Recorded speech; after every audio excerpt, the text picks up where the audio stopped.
let's talk about the size and shape of trading areas. Each trading areas is divided into three parts. The primary trading area, which surrounds 50 to 80% of the store's customers. It is the area closest to the store and possesses the highest density of customers to population and the highest per capita sales. There is a little overlap of this area with other trading areas. Secondary trading area. It contains an additional 15 to 25% of the store's customers. It is located outside the primary area and customers are more widely dispersed. Fringe trading area. It includes all the remaining customers and they are the most widely dispersed. A store could have a primary trading area of 4 miles, a secondary trading area of 5 miles, and a fringe trading area of 10 miles. The fringe trading area typically includes some outshoppers who travel greater distances to buy from certain stores. Two stores can have different trading areas even if they are in the same shopping district or shopping centers.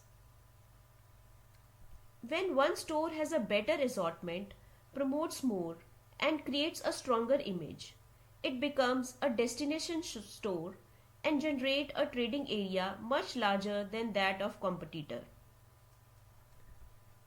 A parasite store does not create its own traffic and has no real trading area of its own. It depends on people who are drawn to the location for other reasons. A magazine stand in a hotel lobby and a snack bar in a shopping center are parasites. People patronize the shops but they do not come to the location of these shops specifically to make a purchase. Supermarket trading areas are bigger than those of convenience stores.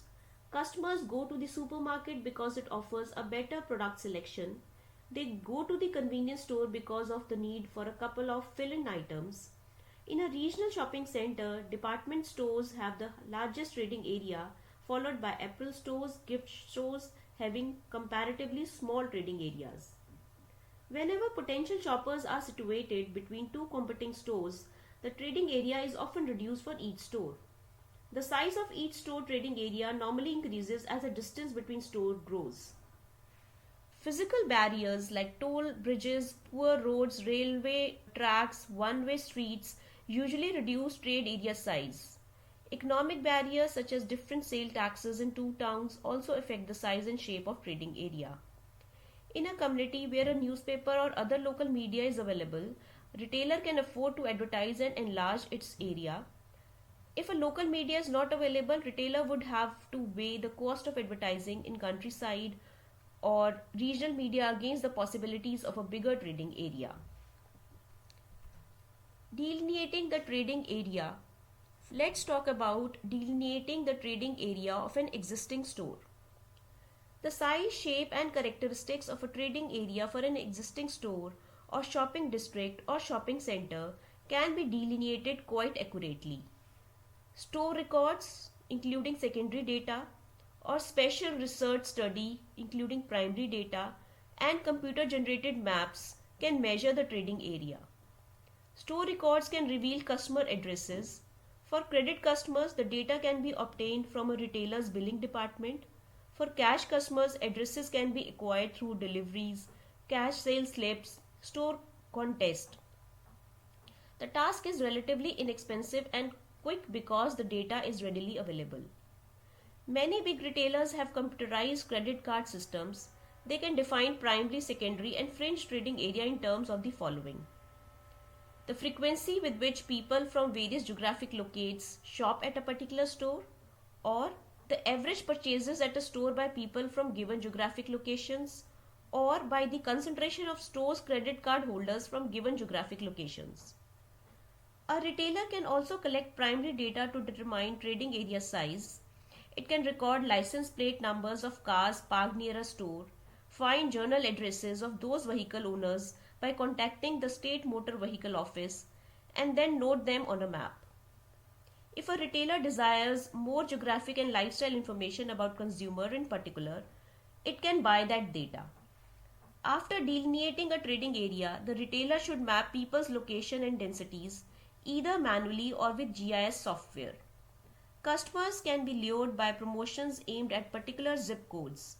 With GIS software, vital customer data such as purchase frequencies and amounts are combined with other sources such as census data to yield computer generated digitized maps depicting primary, secondary, and fringe trading areas. Talking about delineating the trading area of a new store. Trading area must be evaluated in terms of opportunities rather than current patronage and traffic, both pedestrian and vehicular patterns. Accordingly, additional tools must be utilized. Trend analysis, projecting the future based on the past, can be used by examining data for predictions about population location, new housing, mass transportation, highways, zoning, etc. Three computerized trading area models are available for assessing new store locations. The first one is the analog model. An analog model is the simplest and the most popular trading area analysis tool. Potential sales for a new store are estimated on the basis of revenues for similar stores in existing areas, the competition at a prospective location, the new store's expected market share at that location, and the size and density of the location. A regression model is also used. It's a series of mathematical equations showing the association between potential store sales and several independent variables at each location, such as population size, average income, number of households, competitors, transportation barriers, and traffic patterns. The third model used in this is the gravity model. A gravity model is based on assumption that people are drawn to stores that are closer and more attractive than competitor stores. The distance between consumers and competitors, the distance from consumers to a given site, and store image are included in this model. Computerized trading models are useful in screening a large number of locations and can access management performance by comparing forecast with results. More specific methods of delineating new trading areas are Rayleigh's law of retail gravitation and Huff's law of Shopper's attraction. Let's take up the Rayleigh's law of retail gravitation. This law of retail gravitation allows to draw trade area boundaries around cities using the distance between the cities and the population of each city. This law attempts to predict where consumers will shop based on the attractiveness and accessibility of different retail centers. The law states that consumers will generally travel to the retail center that is closest to them, provided it offers a sufficient range of goods and services. However, they will only travel farther if the additional attractions of a more distant center outweigh the extra time and effort required to reach it. Rayleigh realized that the larger a city, the larger a trade area it would have.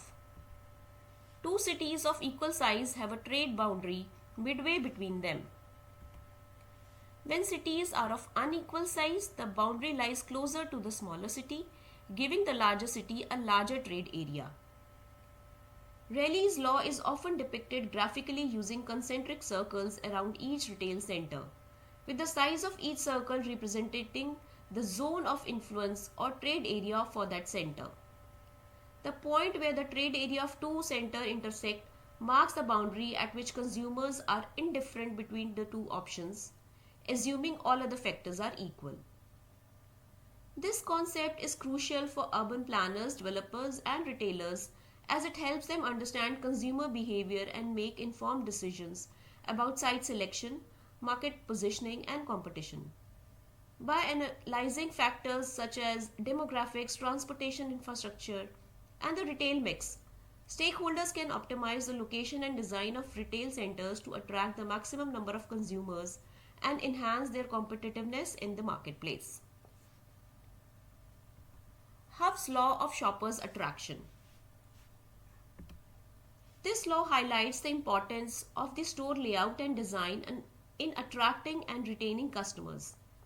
Huff's model provides a series of probabilities of consumers choosing to visit one center as opposed to another in terms of attractiveness of each center, measured by floor space, and factors measured by traveling time to the center.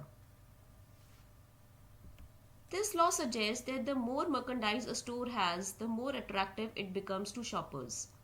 This principle underscores the idea that a well stocked and visually appealing store can draw in customers and encourage them to spend more time browsing and making purchases. This concept is based on the notion that a wide selection of product increases the likelihood of customers finding items they want to buy, thereby increasing their satisfaction and the likelihood of them returning to the store in future. However, it is important to balance this with considerations such as ease of navigation, organization, and overall shopping experience to ensure that customers can efficiently find what they are looking for without feeling overwhelmed. In essence, Huff's law of shopper attraction emphasizes the importance of product variety and presentation in retail environments to capture and retain customer interest. Conducting a thorough analysis of trade area is essential for businesses to understand their market dynamics, identify opportunities for growth, and make informed strategic decisions. In conclusion, trade area analysis serves as a foundational element of strategic planning and market intelligence for businesses operating in diverse industries. Systematically analyzing the characteristics, trends, and dynamics of trade areas, retailers can position themselves for success, drive sustainable growth, and achieve their business objectives. This is all from my side in this video. Thank you.